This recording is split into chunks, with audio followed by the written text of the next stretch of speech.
Olá, eu sou o Fênix E eu sou a Tamires Vick. e está começando mais um episódio do Contraplano aqui na TV Câmara Jacareí.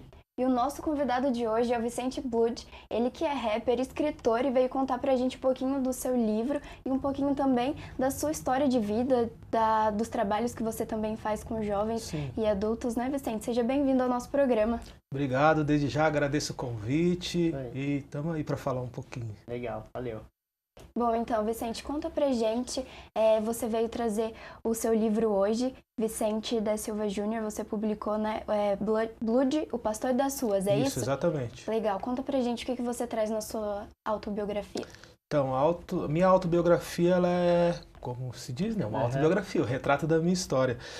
E assim, uma história, posso dizer que comum no Brasil, uma história de uma família pobre, muitos filhos, e aí com a separação dos pais eu fui pra droga, fui pro crime, e após passar por prisão, por vício, por um monte de coisa, aí eu mudei de vida. Então todo o trabalho que eu realizo hoje é exatamente para falar para as pessoas que têm condições de mudar de vida.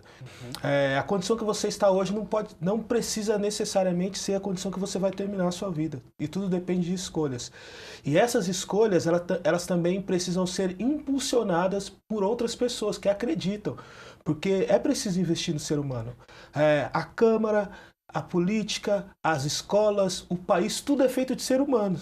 Tudo é feito de seres humanos. Então é preciso investir no ser humano verdadeiramente, independente da condição. A pessoa cometeu um erro, está pagando pelo seu erro. Mas aquilo não pode ser eterno. Eu vou citar até o exemplo do goleiro Barbosa, né?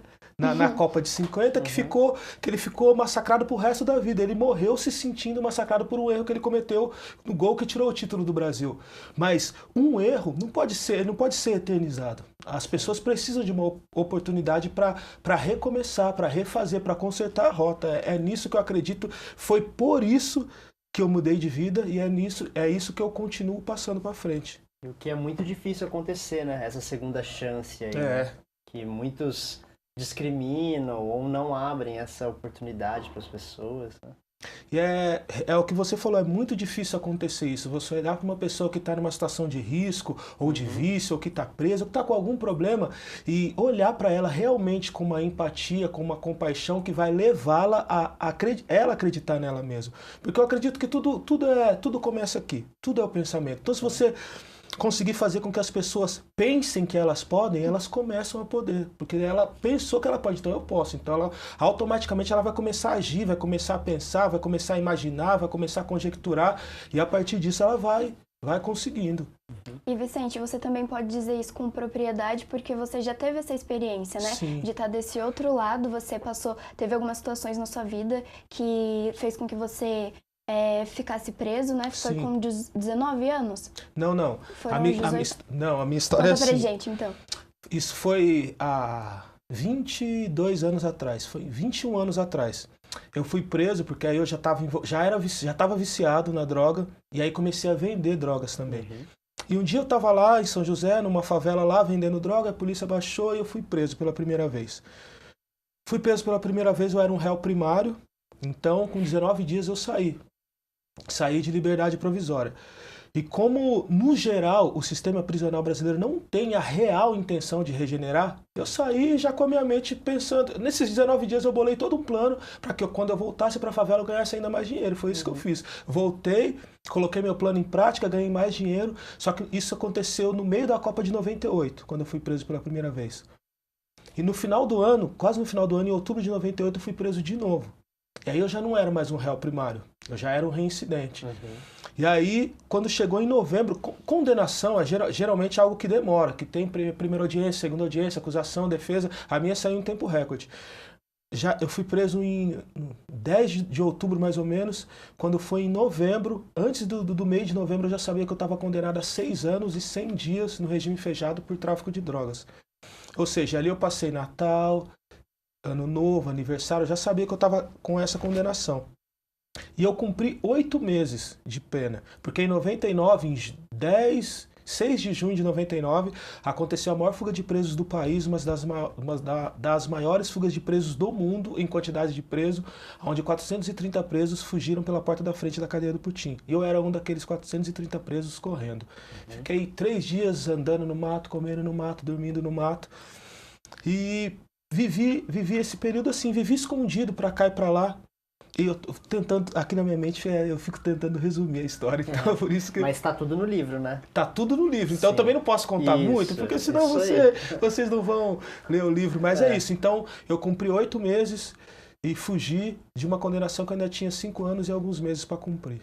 E Vicente, o que na sua vida foi um marco que você falou, não, eu não quero mais essa vida, eu quero construir outra coisa, eu quero sonhar de novo. O que aconteceu na sua vida que fez você mudar de história? Assim, quando eu fugi, eu já estava decidido que eu não mais queria ser traficante. Não queria mais essa vida para mim. Mas eu ainda tinha o vício. Eu ainda gostava muito de fumar maconha todo dia. E eu tinha esse vício. Mas eu costumo dizer que, assim, hoje eu tenho 4 filhos. E o nascimento dos meus filhos foi a primeira coisa que foi fazendo com que eu começasse a mudar. Não houve, assim, uma mudança repentina. Mas quando nasceu o Vicente, meu xará, que eu sou da Silva Júnior e ele é da Silva Neto. Quando nasceu o Vicente, em 97, isso foi antes de eu ser preso. Eu já estava começando a mudar. Quando nasceu o Douglas, em 99, eu já era foragido. E depois nasceu o Denzel em 2001. Então, o nascimento principalmente dos 3, que foi assim na sequência, foi fazendo com que eu mudasse. Mas o que foi primordial para que eu realmente mudasse e resolvesse trilhar um outro caminho foi quando eu entreguei minha vida para Cristo. Quando eu entrei dentro de uma igreja, eu entreguei minha vida para Cristo e aí eu decidi que aquilo não era mais aquilo que eu queria para mim. E eu ainda estava nessa condição de foragido. Então, eu costumo dizer que entregar minha vida para Cristo, e aí eu não estou falando simplesmente de religião, estou falando de realmente entregar a vida para Cristo, o Cristo que nós lemos na Bíblia, o Cristo que andava com leprosos, que andava com mendigos, o Cristo que curava as pessoas, o Cristo que não andava somente com quem era ali da época, só com os fariseus ou com os doutores da lei, não, o Cristo que andava com os humildes, andava com os pobres, é esse Cristo que eu acredito, é esse Cristo que eu procuro viver. Então, quando eu tive encontro com esse Cristo, aí a minha vida começou a mudar. Então, esse foi um marco determinante para isso acontecer. E o seu envolvimento com a arte, né? Você já começou a escrever, ou pensar em escrever, ou se envolver com o rap na detenção? Ou já veio antes, ou foi tudo depois? O rap foi bem antes, bem antes. Eu sou nascido em São Paulo, capital, né? Então, eu sou da época que eu escutava muito rap na época da Metro FM. Então, no começo do rap eu tinha 10 anos. Então, os primeiros rappers são da década de 80, 86, 88. Então, quando eu tocava música, as primeiras músicas do Taíde, Corpo Fechado, PP, O Nome de Menina, MC Jack, Centro da Cidade, são os primeiros raps nacional, isso já era algo que me chamava atenção. Então, os Metralhas, uma das músicas que mais marcaram a minha vida é os Metralhas, que é o rap da abolição. Um dos raps que mais marcaram a minha vida. Inclusive, há 2 anos atrás, eu encontrei com o Lino Cris, que hoje em dia ele trabalha junto com o Brown, no trabalho solo do Brown, e eu falei isso pra ele, a sua música, há 30 anos atrás, marcou a minha vida até hoje, cara. Eu tive o prazer de falar isso pra ele. E eu já tinha esse contato com o rap, já era algo que eu gostava de escutar. Na adolescência eu comecei a cantar. Eu cantava aqui, cantava... Você sempre começa cantando assim pros amigos, cantando as músicas, essas músicas que são referências. E aí, com o tempo, depois de já ter mudado para São José, no final de 94, comecinho de 95, aqui em São José tinha um movimento hip hop muito forte nessa época. Então acontecia mensalmente um encontro ali no Caique do Dom Pedro. E aí, quando eu fui ali pela primeira vez, eu tinha recém mudado para São José, porque eu mudei para São José em 94. Então, no final do ano, comecinho do ano seguinte, eu fui lá, através do convite de um amigo, fui lá conhecer os movimentos. E para mim era como se eu estivesse entrando no paraíso, porque era algo que eu só imaginava, eu nunca tinha estado presente. Porque quando eu morava em São Paulo, eu era uma criança, então eu não ia. Então eu fui lá, e quando eu fui lá e comecei a ver, aí teve um grupo que cantou e chamou a minha atenção. E quando eles acabaram de cantar, eu fui cumprimentá-los, né? E quando eu fui cumprimentá-los, ele falou assim, você gostou mesmo do nosso trabalho? Eu falei, gostei. Então, a partir de agora, você vai cantar com a gente. Você está convidado para cantar com a gente. E aí começou. Que legal. Você já começou a escrever nessa época? Não, eu demorei. Para escrever minha primeira letra, eu demorei. Então, eu cantava as letras que eles compunham. Sim. Aí tinha uma parte separada para mim lá, e depois eu fui participei de um outro grupo. Esse primeiro grupo é o Pretos com Atitude. Quero mandar um abraço pro Kid K, pro Camanzi, que hoje em dia é Camanzi. Quero mandar um abraço para ICD. Depois eu fui cantar no MC Rappers, que é um dos grupos mais antigos da região, né, que continua nativo até hoje. E aí eu também cantava a música deles. Mandar um abraço pros caras da MC aí também, pro Branco, pro Miquinho, pro Jambrão, pro JB, pra todo mundo. Legal. E é isso, depois que eu comecei a escrever mesmo, mas demorou mais de 10 anos pra me escrever minha primeira letra. Legal. Vicente, a gente tem um quadro aqui no Contraplano em que a gente vai para as ruas e conversa com a galera para saber o que eles acham sobre um pouco do seu trabalho. E nesse Fala Aí em especial, a gente falou sobre a importância da cultura e da oportunidade nesse mundo em que a gente vive de muita desigualdade social. Então a gente vai conferir o nosso quadro Fala Aí com a Karen Evans.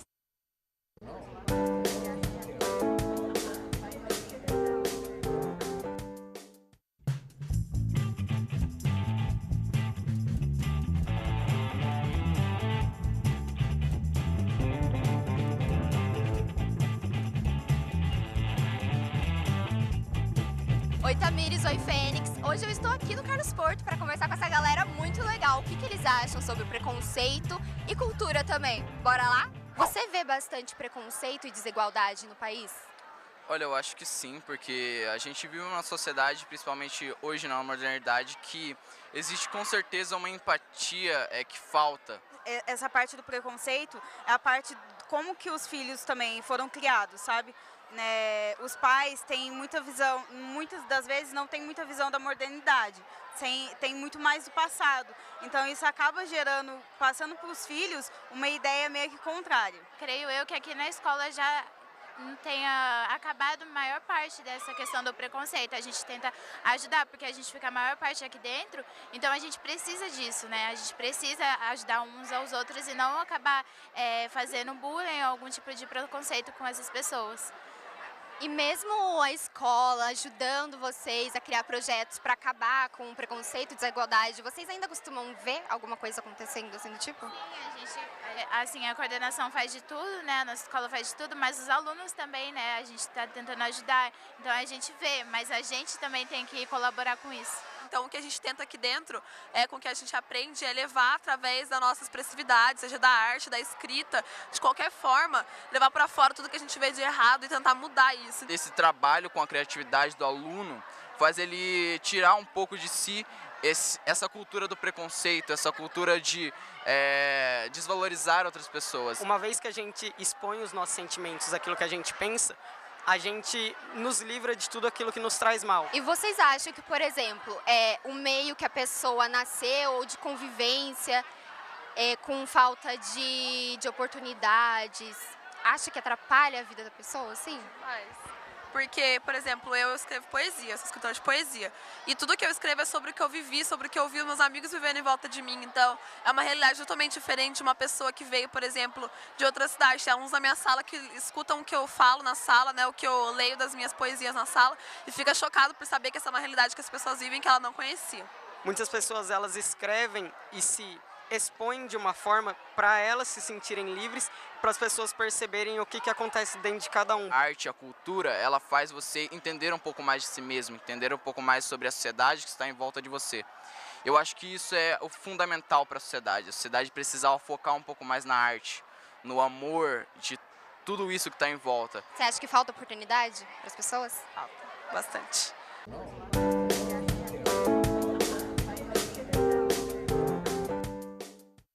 Muito obrigado, Karen. E Vicente, você viu aí que a rapaziadinha aí, oportunidades, né, a importância da arte, de se expressar. Como que você vê isso, você que teve essa oportunidade, como que você vê que o sistema não dá essa oportunidade, né? Como que seria resolvido isso, né, para esses jovens poderem se expressar mais? Primeira coisa que eu acredito que, juntando tudo aquilo que eles falaram ali, é que nós precisamos urgentemente aprender a conviver com as diferenças. Nós estávamos falando há pouco, eu sou corintiano, sou cristão, sou negro, então só vou conviver com quem é corintiano, com quem é cristão, com quem é negro, com quem gosta de rap? Não, nós temos que aprender a conviver com as diferenças. O fato de eu gostar de uma coisa e você gostar de outra coisa, ter um outro gosto musical, isso não pode nos fazer ser inimigo, isso não pode fazer com que tenha atrito entre nós. Então nós temos que aprender a conviver com a diferença. E a arte é exatamente isso. A arte põe todo mundo num pé de igualdade. Todo mundo pode escrever, todo mundo pode cantar, todo mundo pode tocar. Então eu acredito nisso mesmo, no incentivo à arte. Nós temos que, nas escolas, incentivar cada vez mais a arte. E até porque resolveria boa parte também do desemprego, incentivando as pessoas, porque uma moça igual ela, que ela escreve uma poesia, daqui a pouco ela pode escrever o livro dela, então ela tá investindo num dom que ela já tem E daqui a pouco ela vai ser uma autônoma, ela vai ser uma empresária dela mesmo, do dom que ela já tem. Então o outro pinta um quadro, o outro faz um grafite, enfim, diversos exemplos. Então a arte e essa consciência de que aquilo que nos une é muito maior daquilo que nos diferencia. Eu acredito no amor. O amor é o elo de tudo isso. Então, o amor nos une. Então, tem que incentivar isso exatamente para as pessoas entenderem que é muito mais forte aquilo que nos une do que aquilo que nos diferencia. E a arte é exatamente isso. A arte põe todo mundo num pé de igualdade e cada um faz a sua arte, cada um respeita a arte do outro. Por exemplo, se você pega numa escola, esses exemplos assim, e você faz uma feira de artistas de dentro da escola. Um vai comprar do outro, um vai consumir do outro, um vai incentivar o outro a fazer a sua própria arte. E aí com isso vai fomentando cada vez mais. É nisso que eu acredito. Legal, a gente concorda também, né? Super concordamos, uma mensagem muito importante, Vicente, muito legal mesmo. A gente já volta para conversar mais com o Vicente, porque agora a gente tem mais um quadro, é o Indica Aí.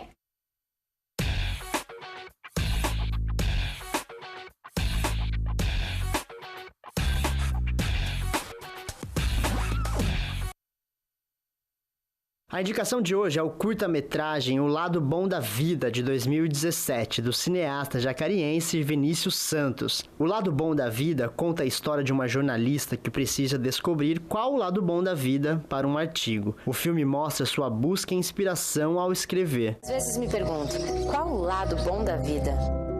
Talvez o segredo está em buscar as coisas boas. O filme foi produzido em 24 horas e ganhou o prêmio de melhor atuação nacional para a atriz joseense Carolina Venturelli no Go Filme, segundo Goiânia Film Festival em 2017. Além do curto Lado Bom da Vida, lá no canal da V Produções você encontra várias outras produções aqui da nossa cidade.